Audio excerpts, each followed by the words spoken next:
வந்து I was very mood actually. அப்போ சொன்னேன், நீங்கள் தோக்கவே மாட்டீங்க விஜயன், நீங்கள் வந்து சினிமாவில் 40-50 வருஷம் இருப்பீங்க அப்படின்னு. அந்த மனசு, அந்த எத்திக்ஸு ஒரு ப்ரொடியூசருக்கு இருந்துச்சுன்னா உங்களை மாதிரி ப்ரொடியூசர் டேரக்டர்ஸ் எல்லாமே பெரிய ஆளாக வருவீங்க. இந்த ட்ரம் ஸ்டிக்ன்ற கம்பெனி ரொம்ப ரொம்ப ரொம்ப பியூட்டிஃபுல்லாக இருக்குது. அந்த வார்த்தை ட்ரம் ஸ்டிக்ஸ் அப்படின்றது வந்து. You like the name, sir? Pardon me? You like the name? Yeah, I love the name, man. Okay. I love the name. Love the name. Sir approve கொடுத்துட்டாருன்னா அப்ரூவ் தாங்க. Name sir. ஸோ ரொம்ப நான் வந்து drum ஸ்டிக்கோட நான் as an ஆக்டராக நான் வந்து வந்திருக்கேன். வெகு சீக்கிரத்தில் ஐ திங்க் டைரக்ட் பண்ணுவேன்னு நினைக்கிறேன் ஆக்சுவலாக. என்ன Vijayan? I will be very proud to associate with them actually. ஏன்னா as an actor என்னை வந்து ஒரு கோழி குஞ்சு மாதிரி, புறா குஞ்சு மாதிரி பார்த்துக்கிறாங்க என்னை ஆக்சுவலாக. So I think I am absolute, it's delight to be here. Thank you so much, love you so much.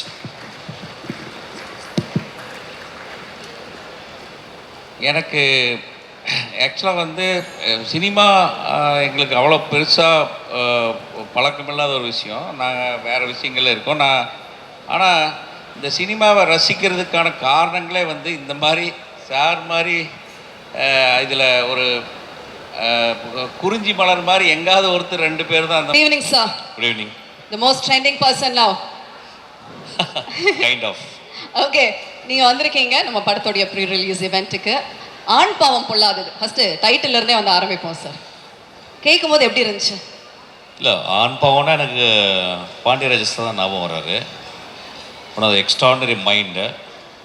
ஒரு நான் ரொம்ப யோசிச்சு வந்தேன். அது நேற்று வந்து விஜய் நான் மீட் பண்ணும்போது, சார் அந்த படத்தை நீங்கள் பார்க்கலையா அப்படின்னேன். அந்த சின்ன இது பார்த்தேன், ட்ரைலர் பார்த்தேன், ரொம்ப இன்ட்ரெஸ்டிங்காக இருந்துச்சு. பாண்டியராஜன் சார் தான் ஞாபகம் வந்தார். ஸோ அதாவது அந்த படத்தை ட்ரைலர் பார்க்கும்போது எனக்கு ஒரு டேரக்டருடைய கான்ஃபிடென்ஸ் தெரிஞ்சுது. அதாவது இந்த ஃபஸ்ட்டு படம் நான் இவ்வளோ சொல்கிறேன், இதை இவ்வளோ தெளிவாக சொல்கிறேன் அப்படின்னு சொல்லிடுச்சு. இந்த ஆண் பாவம் அப்படின்றது நாங்கள் பார்க்கும்போது வந்து எங்களுக்கு முதலையாக அந்த ஒரு வார்த்தையே புதுசாக இருந்துச்சு. நாங்கள் ஸ்கூல் படிக்கும்போது ஆண் பாவம் அப்படின்றது யாருமே இருந்துச்சு, ஐடியா இருந்துச்சு. ஆனால் ஒரு வார்த்தையாக யாருமே அவர் தான் எக்ஸ்ப்ரெஸ் பண்ணார். அதுக்கப்புறம் இவ்வளோ வருஷத்துக்கு அப்புறம் ஆண் பாவம், அதுக்கு இன்னொரு கமா போட்டு பொல்லாததுன்னு இந்த பையன் சேர்த்துருக்கான். So it's very smart of him actually, very very smart of him. படம் ட்ரைலர் பார்க்கும்போது நல்லா ஒரு இன்ட்ரெஸ்டிங்காக படம் உள்ளே வந்து ஒரு இன்றைக்கி இருக்க ஜெனரேஷன் எப்படி பார்க்குறாங்க, ஒரு ஹஸ்பண்ட் அண்ட் ஒய்ஃப் எப்படி பார்க்குறாங்க, அவங்களுள்ள காதல் என்ன, அவங்களுள்ள மோதல் என்ன, ஒரு வி குட் see that அந்த whole trailer summed up the whole story actually very very clearly. அதுக்கப்புறம் வந்து நான் நேற்று பேசிட்டே இருக்கும்போது அந்த படத்தினுடைய ப்ரொடியூசர் விஜயன் என்ன சொன்னார்னா வந்து, சார் அந்த படம் பாருங்கள் சார், நீங்கள் பார்ப்பீங்க, பார்த்துட்டே இருப்போம் சார், அப்படியே இருக்கும், ஆனால் கடைசியில் கண் கலங்கிறோம் சார் அப்படின்னாரு. ஒரு ப்ரொடியூசர் ஒரு படத்தை பற்றி இந்த மாதிரி சொன்னால் அந்த படம் நல்ல படம். ஏன்னா ஒரு மேக்ஸிமம் வந்து பார்த்தீங்கன்னா வந்து ஒரு ப்ரொடியூசர்ஸ்க்கும் ஒரு டைரக்டருக்கும் ஒரு கான்ஃப்ளிக்ட் இருந்துக்கிட்டே இருக்கும். எப்படியாவது என்ன பண்ணுறது அவங்களுக்கு தெரியவே தெரியாது. அதாவது வந்து ஒரு டைரக்டர் என்ன விஷனில் பண்ணுறாரு, ப்ரொடியூசர் எவ்வளோ கஷ்டப்படுறாருன்னு டேரக்டருக்கு தெரியாது. ஸோ இந்த 2 பேரும் கான்ஃப்ளிக்ட் இருந்துக்கிட்டே இருக்கும். ஆனால் இவங்க சொல்லும்போது ஐ திங்க் விஜயன் பண்ணுற எல்லா படங்களும் இப்படி தான் இருக்குது. நான் இப்போ ஒரு படம் நடிச்சுக்கிருக்கேன், அவருடைய படம் இன்னும் பேர் படல. அதில் கூட வந்து பார்த்திங்கன்னா அவருடைய விவேக் வந்து 24/7 அங்கேயே உட்காந்துக்கிட்டு, I think they don't operate as a kind of ஒரு ப்ரொடியூசர் மாதிரியே இல்லை. ஒரு டீமில் ஒரு மெம்பராக ஏதாவது ஒரு ஹெல்ப் நடந்தால் உடனே அதை வந்து சரி பண்ணுற மாதிரி இட்ஸ் ஒரு ஃபேமிலி மாதிரி இயங்குறாங்க. ரொம்ப ஆச்சரியமாக இருந்துச்சு ஆக்சுவலாக. இப்போ என் படம் பண்ணும்போது தானு சார் எப்போது வருவார் கெஸ்ட் மாதிரி வந்து அப்படி போயிடுறாரு. ஏன்னு கேட்டால் he gives so much of freedom and belief. அப்புறம் நான் எஸ்டாப்ளிஷ் டேரக்டர். ஆனால் இங்கே வந்து இவங்களுடைய பாயிண்ட் ஆஃப் வியூ வந்து ரொம்ப நேசிச்சு, அதுவும் இல்லாமல் அவங்க சைடு வந்து அவங்களுடைய விஸ்தா ஆஃப் ஜாப்ஸ் நிறைய விஷயங்கள் பண்ணுறவங்க சினிமாலையும் கலைத்துறையிலையும் பண்ணணும்னு ஆசைப்பட்டு வந்திருக்காங்க. ஆனால் இவ்வளவு சின்சியராக இருக்கிறாங்க. எனக்கு I am really really moved by that actually. அதுக்கப்புறம் அதான் வந்தேன், அந்த டைட்டில் அந்த டிசைனிங் நான் எப்பயுமே சொல்லுவேன், ஒரு டைட்டில் டிசைன் பண்ணணும்னா மணிரத்னத்தை கற்றுக்கணும்னு சொல்லுவேன். ஓகே, மணிரத்னம் சார் வந்து எந்த படம் வந்தாலும் அந்த டைட்டிலுடைய டிசைனிங்கை ரொம்ப பார்ப்பேன். ஃபார் எக்ஸாம்பிள் கன்னத்தில் முத்தமுட்டால் அப்படின்ற ஒரு டைட்டில் பார்த்தீங்கன்னா நீங்கள் ஒரு 15 நிமிஷம் அதை அப்படியே பார்த்துக்கிட்டே இருக்கலாம். ஒரு டைட்டில் வந்து it is visiting card for the whole movie. இந்த படத்துக்கு இந்த டைட்டிலுடைய டிசைனே அது வந்து அது ஒரு தாலியை போட்டு கவர் பண்ணி, அதுக்கப்புறம் அந்த டிசைனில் வந்து அது உடஞ்சி போனது, பொல்லாதவன் வந்து ஒரு சின்ன அதை விட I think the director and the director team meticulously worked on the title itself. It means they have also worked so meticulously on the whole project itself. நான் எப்பயுமே யூஸ்வலாக பார்த்தா ஒரு படத்தினுடைய டைட்டில் தான் பார்ப்பேன். டைட்டில் பார்க்கும்போது எனக்கு சொல்லும் actually, oh this man is so meticulous, this man அப்படின்றது தெரியும். ஸோ இது நான் பார்த்தேன் ஆக்சுவலாக. அப்புறம் இது ஃபஸ்ட் டைம் இங்கே ஒரு ஃபங்க்ஷனுக்கு இந்த மாதிரி வருது ஆக்சுவலி. அப்புறம் அந்த ரியோ பையன் நான் ஃபஸ்ட்டு டைம் பார்க்குறேன் ஆக்சுவலாக. அந்த இதில் தான் பார்க்குறேன், ஏன்னா டிவி நிறைய பார்க்குறது இல்லை, நான் எதுவுமே பார்க்குறதில்ல. அப்போ ரியோ ராஜ் அப்படின்னு சொன்னாங்க.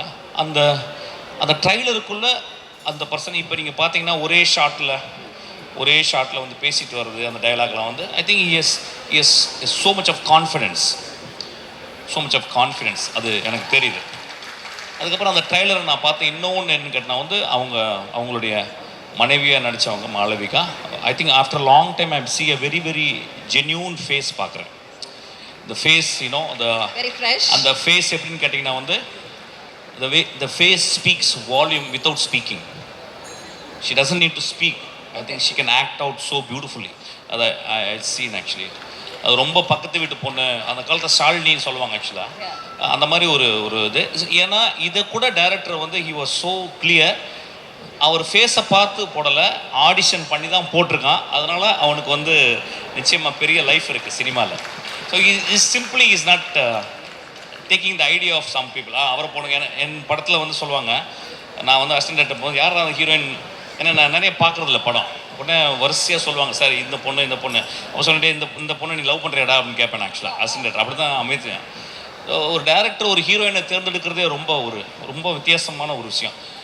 அப்புறம் அந்த படத்தினுடைய ஹீரோயின் பேர் சக்தி அப்படின்னா அவனுக்குள்ளே அந்த சக்தின்ற வார்த்தை சின்ன வயசுலேருந்து அந்த பேர் ஓடிக்கிட்டே இருக்குன்னு. ஏன்னா ஃபஸ்ட் படத்தில் நான் சாருன்னு ஒரு இது எடுத்தேன், சாருமதி அப்படின்றது. அது ரேவுடைய படத்துலேருந்து வந்த ஒரு பேர். ஸோ அந்த சக்தின்னு சொல்லும்போது இட் ரிவர்பெட்ஸ் இன்சைட். அவனுக்கு அந்த சக்தின்றது ரொம்ப ரொம்ப இம்பார்ட்டன்ட் பேர். I think it's often used name. But ஆனால் அந்த பையனுக்கு ஏதோ இதெல்லாம் this all shows that how the director is so into the project. That's what it shows. So எனக்கு ஒரு சஜஷன் ரியோ ராஜ்ன்றதை ரியோன்னு பண்ணிக்கலாம்னு நினைக்கிறேன். அது because it's very catchy. Raj வேணாம், here after you call yourself Rio. நல்லா இருக்கு இனிமேல். ஏன்னா ராஜ்ன்றது அது டைல்யூட் பண்ணுது. Rio oh just goes up actually. Rio நல்லா இருக்கு.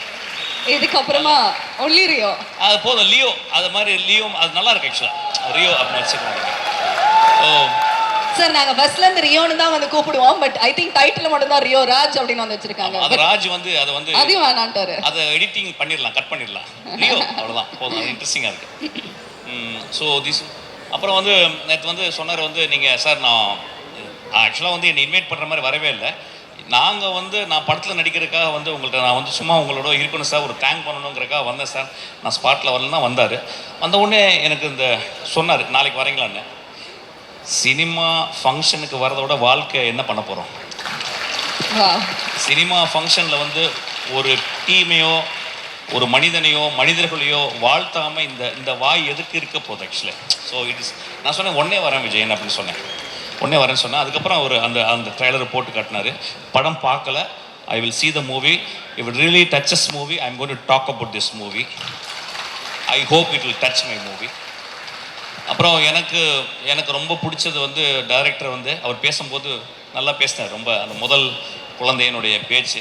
ஆனால் நான் ஃபஸ்ட்டு படம் பண்ணும்போது இல்லை, என்ன 7 days படம் ஃப்ளாப்பு. 8வது நாள் தான் படம் ஓடிச்சு. நான் டயர்டாக நின்றேன் ஆக்சுவலாக. அது மாதிரி.